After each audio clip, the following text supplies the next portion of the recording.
Hello everyone welcome back to job update by ज्योति।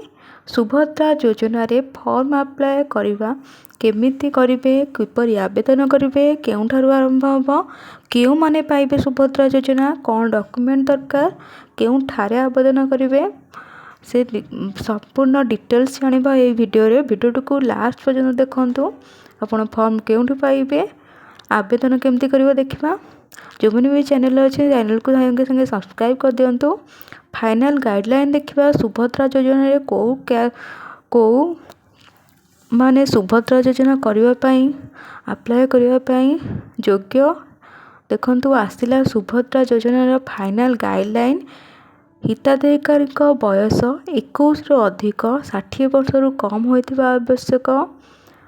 आपण को 21 वर्ष अधिक 1 जुलाई 2024 सुधा आपण को 21 वर्ष अधिक ना 60 वर्ष कम होते आप अप्लाई करें सुभद्रा योजना पाई।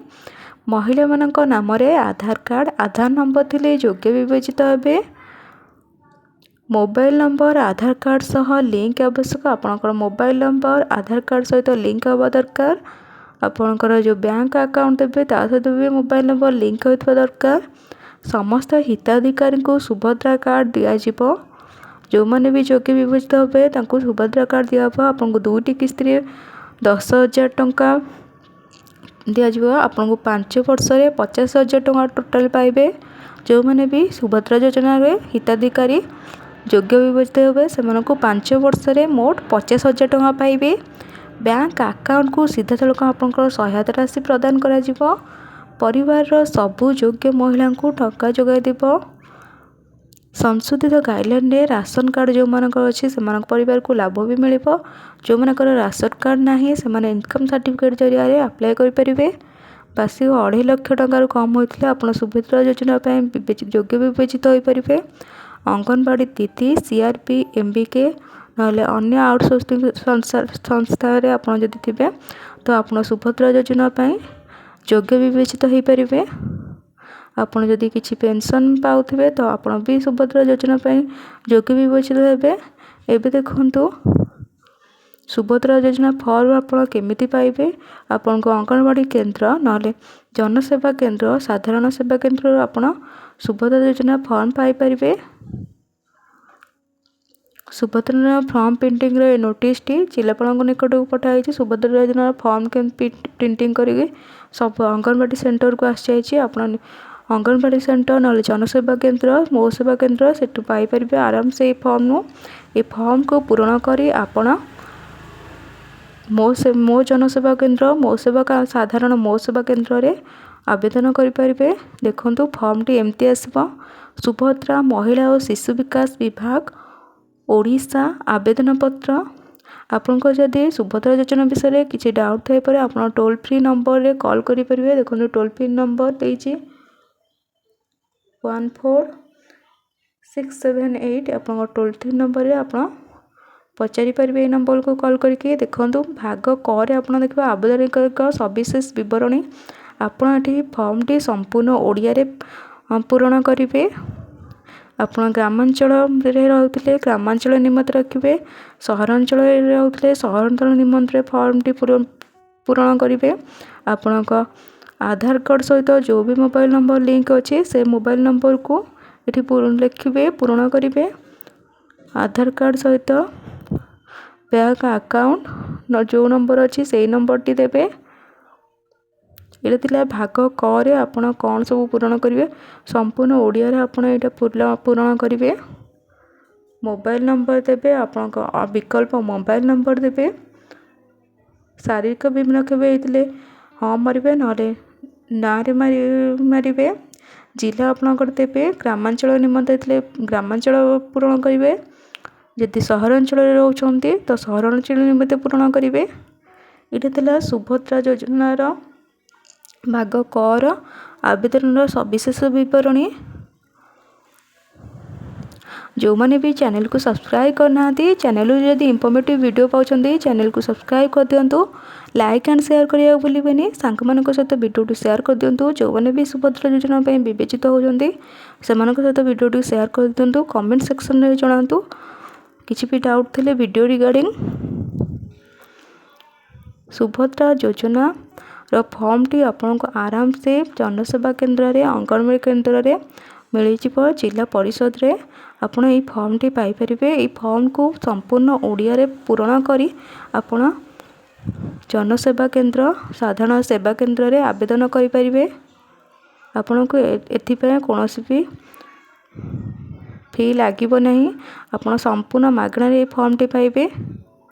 देखंतु भाग ख घोषणानामा कौन देछि सुभद्रा योजनार हेल्पलाइन नंबर भी मेंशन है 14678। मु द्वारा घोषणा कर पूर्ववर्ती उल्लेखित तथ्य मोर ज्ञान अनुसार सत्य अटे। आपण ये सब योग्य होते आप टिक चिन्ह मारे। मु ओडिशार बासिंदा अटे।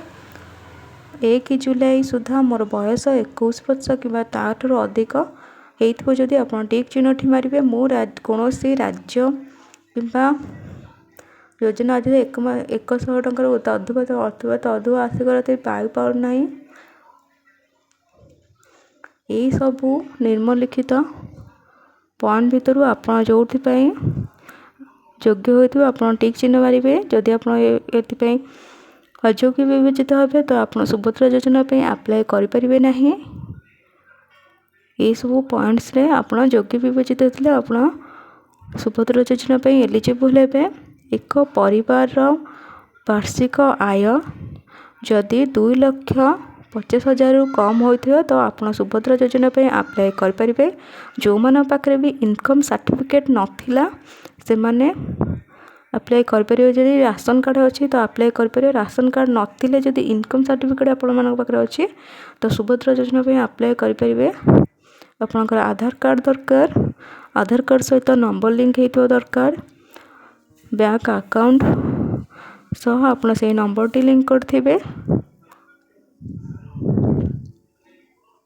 देखो जो मैंने योग्य विवेचित है यही सब पॉइंट्स रे से मोर कि मो परिवार कौन सदस्यंकर 5 एकड़ अधिक जलसेचित कि 10 एकड़ अधिक जलसेचित जमी नाही। आपणकर ये पॉइंट रु जदि आप योग्य विवेचित होते तो सुभद्रा योजना अप्लाई करें। भाग ग एतद व्यतीत मु निम्नलिखित सम्मति जनाऊँगी। आपण सरकार को आपणकर डॉक्यूमेंट चेक करने को सम्मति जनाउछंती बोली भाग क उल्लेख कराई। देखंतु भाग ग कौन सब उल्लेख कराई। फास्ट नंबर मोर प्रमाणीकरण मान्यता पाई मु उदयरू आर आधार नंबर जनसंख्या विवरणी हासिल निमंते मु ओडिशा सरकार को अनुमति जनाऊँगी। यही उद्देश्य पाई निजक प्रमाणीकरण करिबारे मोर कौन आपत्ति नहीं। संपूर्ण भाव ज्ञात जे यही सूचना बेले उपरोक्त उद्देश्य रे व्यवहृत हेबो। आपण सरकार को आपण भाग ग आपन को डिक्लेरेशन लिखाई। आपण ये सब आपण जो डॉक्यूमेंट अच्छे से चेक करने आपन को सरकार को अनुमति प्रदान करुछंती। तो भाग ग ये सब मेंशन अच्छी ओडिशा सरकार ठारू डीबीटी प्राप्त करने मोर आधार संख्या बैंक अकाउंट NPCI मैपर सहित संजय करेंगे मोर सम्मति जनाऊँगी। आपणकर सम्मति जनाउछंती ओडिशा सरकार को सुभद्रा योजना फॉर्म जोड़ा कि आपन को संपूर्ण ओडिया रे फिलअप करने को पड़ो। आपण भी जो भाग ख जो सब देइछि पॉइंट्स पूरा आपन जदि से योग्य विवेचित होते आप टिक चिन्ह मारे। तले ना आपन ना आउ तारीख लिखि आप आवेदन करें। मो जनसेवा केन्द्र ना साधारण सेवा केन्द्र रे आपन अप्लाई करें सुभद्रा योजना फॉर्मटी। एथला डिटेल्स सुभद्रा योजना पाई न्यूज देखंतु आपण अप्लाई कर सारा पर आपण को एमती गोटे प्राप्ति स्वीकार दिया जिवो। आपण मो जनसेवा केन्द्र ना साधारण सेवा केन्द्र अप्लाई कर सारा पर आपण एमती गोटे प्राप्ति स्वीकार पाइबे जोथे आवेदन पत्र नंबर, आवेदन तारीख, आधार नंबर एमती गोटे प्राप्ति स्वीकार आपण पाइबे। ये थिला सुभद्रा योजना रिगार्डिंग संपूर्ण वीडियो। जो मन को वीडियोटी भल लगी चैनल को सब्सक्राइब करदे, चैनल को लाइक करदे, शेयर करदे, वीडियो को सांग मान सहित शेयर करदे। सब्सक्राइब करने को जमा भी भूलेनि वीडियो को देखुं बट सब्सक्राइब करना चैनल को सब्सक्राइब करदे। आउ किसी डाउट थे सुभद्रा योजना रिगार्डिंग कमेंट सेक्शन में जनइबे। यहाँ था सुभद्रा योजना रे कौ माने एलिजिबल सुभद्रा योजना अप्लाई करने को पेंशन पाउले आप सुभद्रा योजना अप्लाई करेंगे कि ना से रिगार्डिंग नोटिस थिला। Thank you. जय जगन्नाथ।